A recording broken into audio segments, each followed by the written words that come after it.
And it decided to rain today. There was actually like a massive storm of sort last night too. I don't think it's gonna stop, but I guess we'll see. And what's going on today?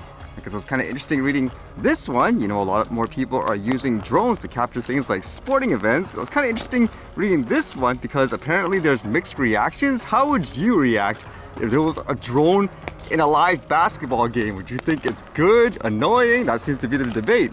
This one says, spokesperson says it's unclear whether TNT drone camera will be at TD Garden for Game 5. The next Celtics TNT game is Game 5 at TD Garden. Will the drone be back for an encore? So apparently in this game, you can see there's a drone in the background and it's basically doing pans and so forth by the looks of it to capture images of the game. But at the same time, there's some people saying it's annoying because of things like the buzzing sound, for example. And it says here the drone received some harsh reviews on social media from fans watching the game in person and on TV. Some said it made them feel dizzy or like they were seeing things. Others found it distracting and annoying. It was visible at times both on TNT's main camera during the broadcast and flying around TD Garden in person. So it was a mixed reaction again, like this one writing here. That drone is annoying like a housefly. And then some other people, in terms of seeing the footage afterwards, they would say something like here, I'm a huge fan of the drone cam. It looked like it was using a mini as well in terms of the quality, and when they switched, I guess, to the drone view, you can see the major difference in terms of the color and so forth compared to the other cameras that they're using. Would it be actually beneficial in this case, or would it be better just to have some kind of stationary camera, for example, just capturing everything? Or at the same time, just having a dolly camera put somewhere higher above everyone else and just glide it, for example? I would think that would be a better option, correct?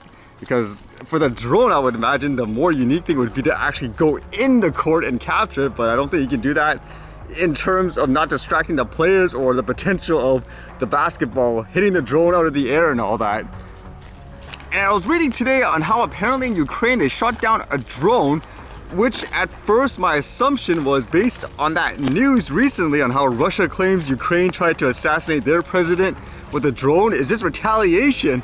And at first, from reading the comments and stuff online, people were apparently cheering, like the public, that this drone was shot down because it's like, hey, we did it. We defended ourselves against an attack and so forth. But apparently, as the news came out, this was Ukraine's own drone.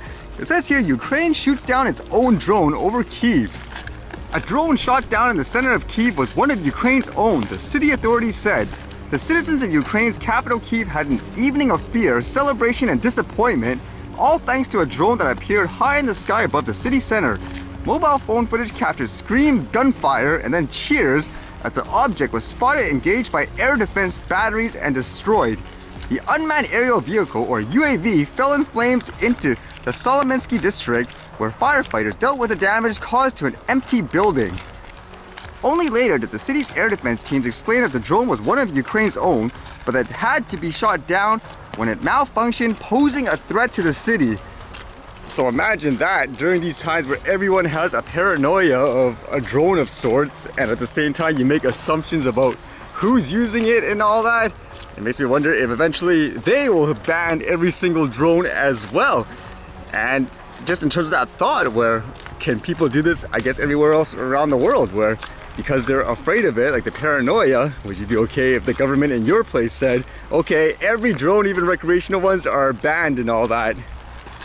And I quickly read this today, which was kind of interesting. The tax season is over here, but apparently it says in the US, the company that makes the products, for example, TurboTax, they have to pay people money back because I guess they were convicted of dubious advertising. Like this one says, no action required to receive money from TurboTax Settlement. According to the settlement, TurboTax deceived customers into paying for its premium tax filing service after luring them in with its free freemium service. TurboTax did not tell customers they were ineligible for the freemium service until they completed much of the tax filing process, the settlement alleges.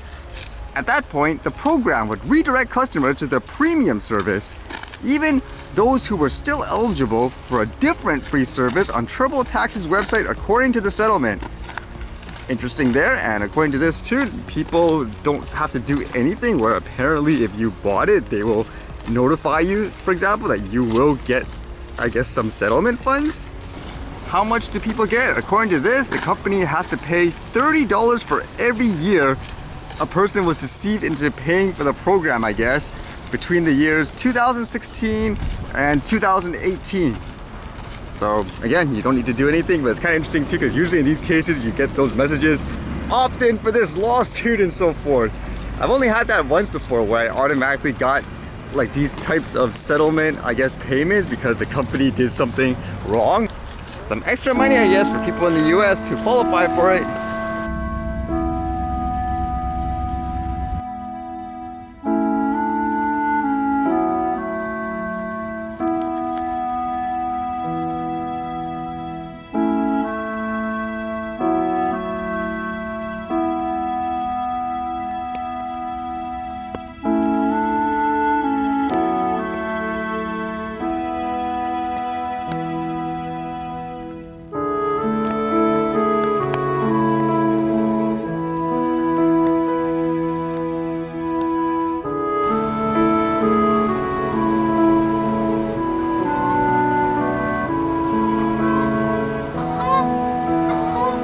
I guess the rain isn't stopping for today, huh? I'll have to test for the archive.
Alright, see you guys later.